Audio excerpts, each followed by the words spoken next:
Star માધ્યમની provisional answer key આવી ગઈ છે।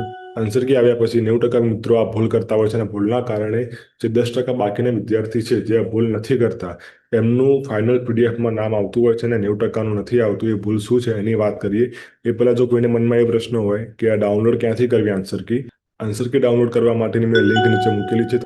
તમે વેબસાઇટ પર જશો તમને ત્યાં આન્સર કી મળશે। ખાલી એટલું ધ્યાન રાખજો કે જે પ્રશ્નપત્રો આપેલા છે વેબસાઇટ પર એ સિરીઝ એના છે અને જે આન્સર કી આપેલી છે એ પણ સિરીઝ એની આન્સર કી છે। તમે તમારા OMR માર્કશીટના આધારે તમે તમારો આન્સર ચેક કરી શકો છો। પણ હવે આપણે વાત કરીએ કે આન્સર કી આવ્યા પછી ભૂલો શું થાય છે। આન્સર કી આવ્યા પછી સૌથી મોટો એક તો જો આપણા મનમાં પ્રશ્ન હોય તો એ હોય છે કે શું વાંધા અરજીઓ માહોલ બગાડશે। હવે તમે જોયું કે ટાટ HSમાં તમે કદાચ ધ્યાન આપ્યું છે ન્યૂઝમાં પણ આવ્યું હતું આ વસ્તુ કે ઉચ્ચતર માધ્યમિકની જ્યારે આન્સર કી આવી એના પછી એમાં 3000થી વધુ વાંધા અરજીઓ થઈ હતી। 3000થી વધુ વાંધા અરજીઓ થવાના કારણે 44 જે પેપર હતા એની આન્સર કી ફરીથી ચેક થઈ રહી છે। એટલે એના કારણે જે રિઝલ્ટ છે એમાં ઘણું ડિલે થઈ ગયું છે અને મુખ્ય પરીક્ષાની તારીખ પણ ઘણી પાછળ ઠેલાઈ ગઈ છે। એટલે શું માધ્યમિકમાં પણ આ થવાના પ્રશ્નો છે? તો હા, માધ્યમિકમાં પણ વાંધા અરજીઓ થશે।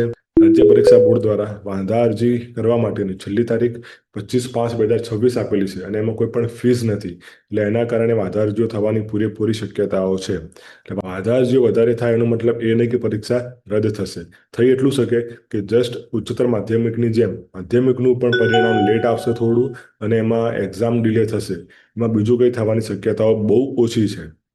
એટલે આપણે એટલું કરવાનું છે કે આપણે જો સ્કોર 80ની આસપાસ થતો હોય કે 80+ થતો હોય તો આપણે મુખ્ય પરીક્ષાની તૈયારી ચાલુ કરી દેવાની છે।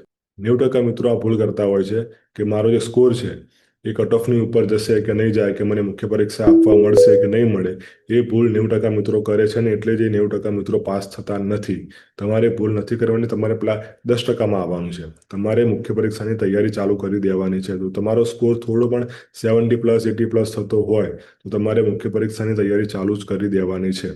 રાહ જોવાની નથી। મિત્રો એ પણ વિચારતા હોય છે કે વાંધા અરજી અમે નહીં કરીએ, બીજા લોકો તો કરે જ છે।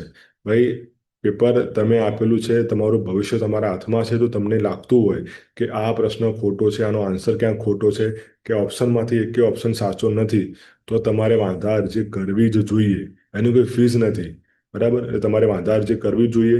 ખાલી આટલી ભૂલો ના કરતા। એક તો ફર્સ્ટ ભૂલ એ કે વાંધા અરજીમાં તમારે એક અરજીમાં એક જ પ્રશ્ન આપવાનો છે।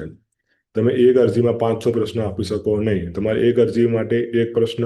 બીજી એમાં તમે એક ભૂલ ના કરતા કે વાંધા અરજીમાં તમારે આધાર વગર કોઈ પણ પુરાવા વગર વાંધા અરજી માન્ય ગણાતી નથી। રાજ્ય પરીક્ષા બોર્ડ એવું કહે છે કે સરકાર દ્વારા પ્રકાશિત થયેલું કોઈ મટીરિયલ હશે એ જ પુરાવા તરીકે માનવામાં આવશે। તમે કોઈ પણ કોચિંગ ક્લાસના મટીરિયલ, પ્રાઇવેટ મટીરિયલ કે કોઈ PDF કે વિડીયોના આધારે તમે વાંધા અરજી કરી શકતા નથી। સરકાર દ્વારા સરકાર માન્ય પ્રકાશિત થયેલું મટીરિયલ હશે એ જ ધ્યાનમાં લેવામાં આવે છે। બીજું કે આમાં સિરીઝ એની આન્સર કી છે તો તમારે સિરીઝ એનો જ પ્રશ્ન નંબર લખવાનો રહેશે।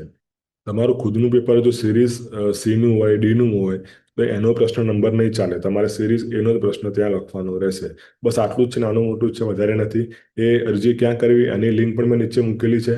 તમે એના આધારે અરજી કરી શકો છો અને અરજી ચોક્કસ કરજો તમને ક્યાંય પણ લાગતું હોય તો। વાંધા અરજીઓ થવા દો, થતી રહેશે ને પહેલાં પણ દરેક એક્ઝામમાં વાંધા અરજીઓ થતી આવી જ છે। તમને આન્સર કી પ્રમાણે કોઈ પ્રશ્ન, કોઈ જવાબ તમને ખોટો લાગતો હોય તો તમે એની કમેન્ટમાં માહિતી આપી શકો છો। બીજા મિત્રો પણ જોશે, એ લોકો બી તમને આન્સર આપશે। તમારી ડિસ્કશન થશે અને એ ડિસ્કશનના આધારે એ પોસિબલ છે કે બીજા મિત્રો સારા પુરાવા સાથે અરજી કરશે અને એ પ્રશ્ન, એ તમારો આન્સર રિવાઇઝ થશે કે તમને ગ્રેસ માર્ક્સ મળી શકે છે। એટલે કમેન્ટ તમે જરૂર કરજો અને પ્લસ તમારો સ્કોર કેટલો થાય છે આના આધારે એ પણ નીચે જણાવો એટલે આપણે એક આઈડિયા આવે કે કટ ઓફ કેટલું રહી શકે છે। ઓકે, મળીએ નેક્સ્ટ વિડીયોમાં। ત્યાં સુધી ટેક કેર અને તૈયારી કરતા રહો।